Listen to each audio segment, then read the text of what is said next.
Hello, everybody. This is Peter B. And today I'm going to show you some oddball pickups I recently made. The first one that you're looking at is a 1964 Challenge the Yankees baseball board game.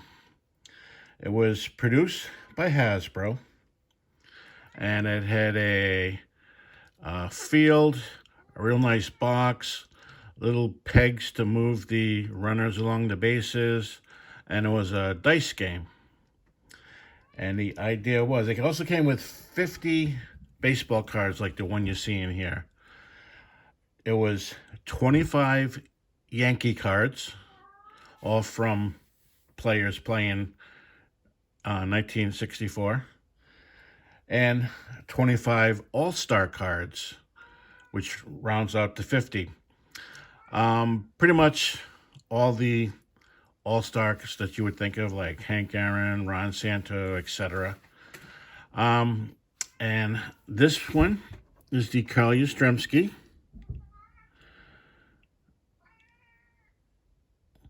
And it was a dice game. So you can see if you're old Snake Eyes, you'd hit a home run. If you're old Boxcars, you'd hit a foul ball. So each player, depending on their skills, were a little different of what they would do. And like I mentioned, it's from 1964.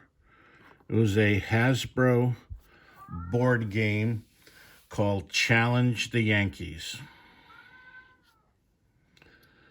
The next one I'd like to show is also from 1964. Also a Carl Yastrzemski. And this is a Wheaties stamp. On specially marked box of Wheaties, you can send in 50 cents plus cut out the little certificate on specially marked boxes, and you would get a stamp album and stamps like these to put into the album. They're blank backs, and this one fortunately never went into the album. Once again, Carl Yastrzemski of the Boston Red Sox. 1964 Wheaties stamp. Now, the next one I want to show you. I don't have any play-in day cards of Joe DiMaggio. I mean, I would love to get the 1941 play ball. That would be my favorite one to get. Or the 1949 Leaf. Or even some rookie cards like the R312 Pastel rookie card. Or even better, the 1936 Worldwide Gum rookie card. But those are real expensive. Maybe someday if I save and save, I'll get the 1941 Play Ball. I think it is a beautiful card. So while I was looking, I came across a 1936, that is his rookie year, Gaudi Thumb Movies book of Joe DiMaggio. It was a little tiny book, smaller than a baseball card, and it had pictures, stills of people swinging, running, stuff like that. And in Joe DiMaggio's case, he was swinging the bat at the plate. Each individual photo was a still from like a movie. So if you flip the pages, you'll actually see the motion.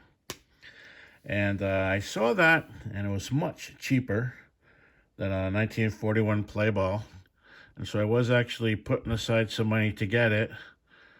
And then it disappeared off of eBay. And about 2 months later, these individual pages from that thumb book started to appear. And so I'm thinking, oh, geez, this guy bought it, ripped out all the pages, and selling the pages individually. I mean, what a shame. But it's still from 1936, his rookie year. I did end up finally breaking down and buying a page. They're blank back, and like I said, these were pages in a book, and you just thumb through all the pages, and they made a little action movie. And I particularly like this pose here. It's just before DiMaggio is about to swing. And if you can see, he's wearing number 9. DiMaggio played as number 5 through his entire career, and they retired his number 5 from the Yankees. But in his rookie year, he wore number 9. And so that proves that this 1936 Gaudi thumb movies took shots from his rookie year, number 9. So I finally got my Joe DiMaggio rookie.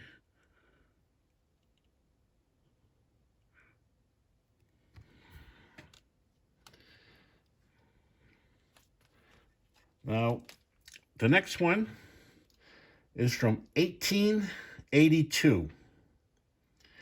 It's distinguished as the H804-11. And after saying all that, it really is the Cossack and Company circled position trade card. And that's what they look like. They had 9 cards to the set, one for every position except for right field. Whether they made one or not, still up for debate. But no one's ever come across with a right fielder. And the 9th card was the batter. So it makes sense they would make 10 cards with the 10th being the batter. But all that's been found so far are 9 with no right fielder but a batter. This particular card is the center fielder. And this is a Schneider Sporting Goods. Schneider is credited with making the very first baseball card. It was printed in 1868, and it was the Cincinnati Red Stockings team card. And I'm sure many of you have seen that image. If not, you can Google first baseball card. It was the same Schneider, and it's called the circled position because of the circle right there. So it's a nice card. They played barehanded back then, and the center fielder's running back about to make a nice catch. These were trade cards. So this one, like I said, is Schneider, and the back is an advertisement for Schneider. And this is the most common one found, the Schneider.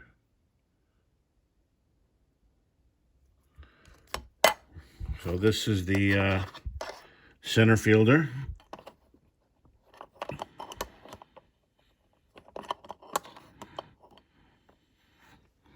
And I also got the third baseman.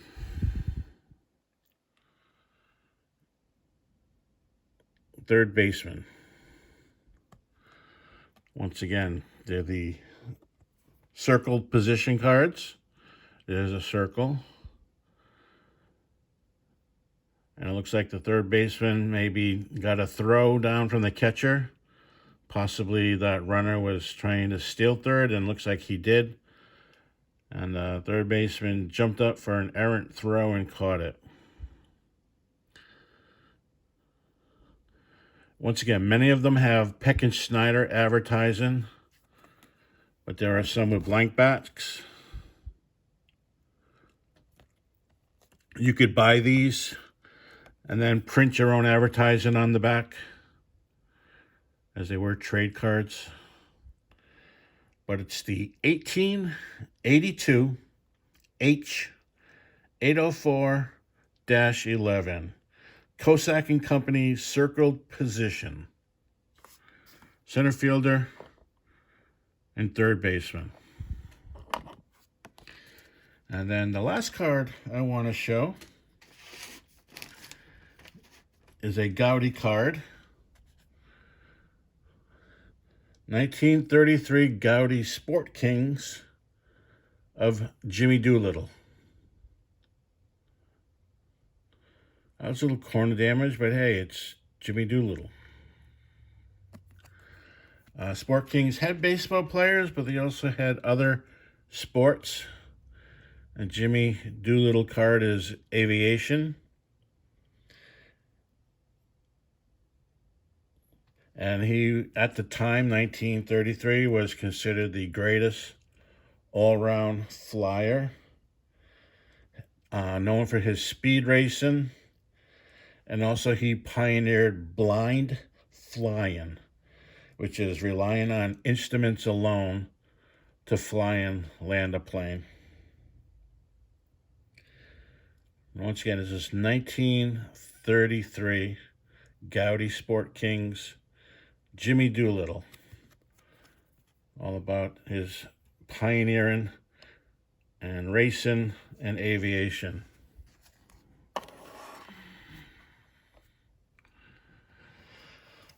But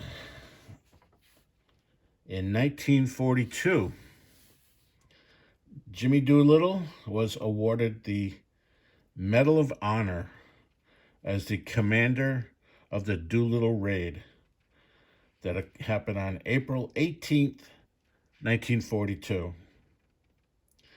This was a retaliatory raid directly on Japan, just 4 months after Pearl Harbor.